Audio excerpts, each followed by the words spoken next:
नमस्कार, आप सभी का एक बार फिर से स्वागत है हमारे चैनल भक्ति ज्ञान में। आप सभी को नवरात्र के 5वें दिन की हार्दिक शुभकामनाएं। आइए मिलकर सुनते हैं माँ स्कंद माता की कथा। एक समय की बात है जब एक असुर था, ताड़कासुर। उसने कठोर तपस्या करके वरदान पाया कि उसे केवल शिव के पुत्र ही मार सकते हैं। लेकिन समस्या ये थी कि भगवान शिव तपस्या में लीन थे और उनका विवाह भी नहीं हुआ था। ये सोचकर देवता घबरा गए। तब देवताओं ने माँ पार्वती से प्रार्थना की। माँ ने 1000 वर्षों तक तपस्या की और अंततः भगवान शिव से उनका विवाह हुआ। विवाह के बाद एक ऐसा समय आया जब भगवान शिव का दिव्य तेज, उनका वीर्य प्रकट हुआ। लेकिन ये कोई साधारण ऊर्जा नहीं थी। ये इतनी शक्तिशाली थी कि कोई भी देवता उसे संभाल नहीं सकता था। तब देवताओं ने अग्निदेव को बुलाया। अग्निदेव ने उस तेज को ग्रहण किया, लेकिन वो भी उसे सहन नहीं कर पाए। फिर अग्निदेव ने उस तेज को गंगा जी में प्रवाहित कर दिया।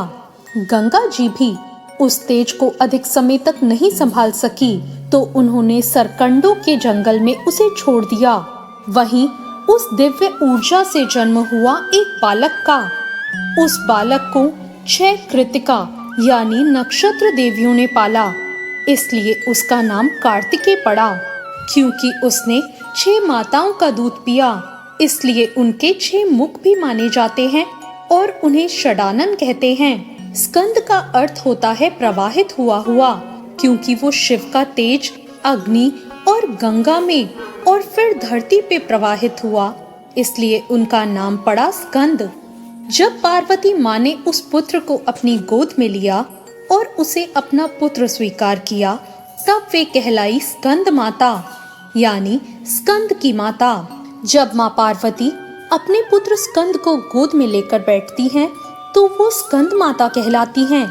माँ स्कंद माता हमें सिखाती हैं कि माँ का प्रेम ही सबसे बड़ी शक्ति है और वही शक्ति संसार की रक्षा भी करती है। जब स्कंद बड़े हुए तो वो देवताओं के सेनापति बने और युद्ध में ताड़कासुर का वध कर दिया। इस प्रकार उन्होंने धर्म की रक्षा की। स्कंद माता का दिव्य स्वरूप बहुत ही सुंदर है।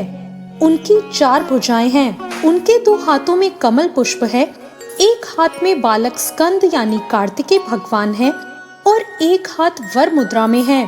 माता का वाहन सिंह है।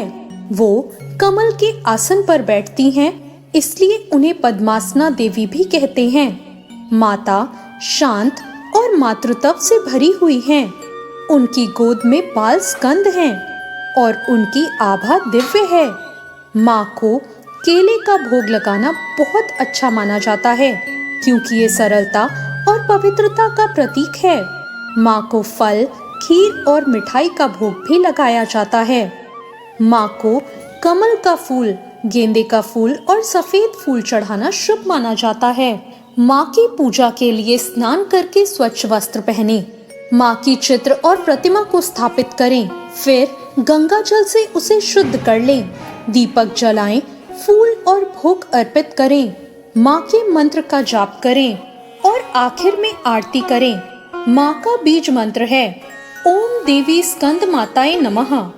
माँ से प्रार्थना करें, हे माँ स्कंद माता, जैसे आप अपने पुत्र की रक्षा करती हैं, वैसे हमारी भी रक्षा करें।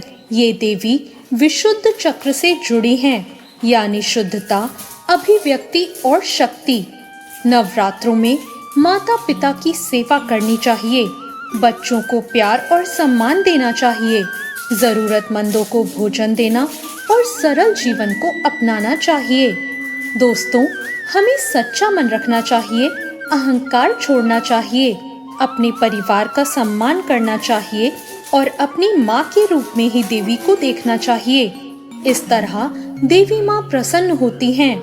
माँ स्कंद माता हमें सिखाती हैं कि एक माँ की गोद में ही सबसे बड़ी शक्ति छुपी होती है।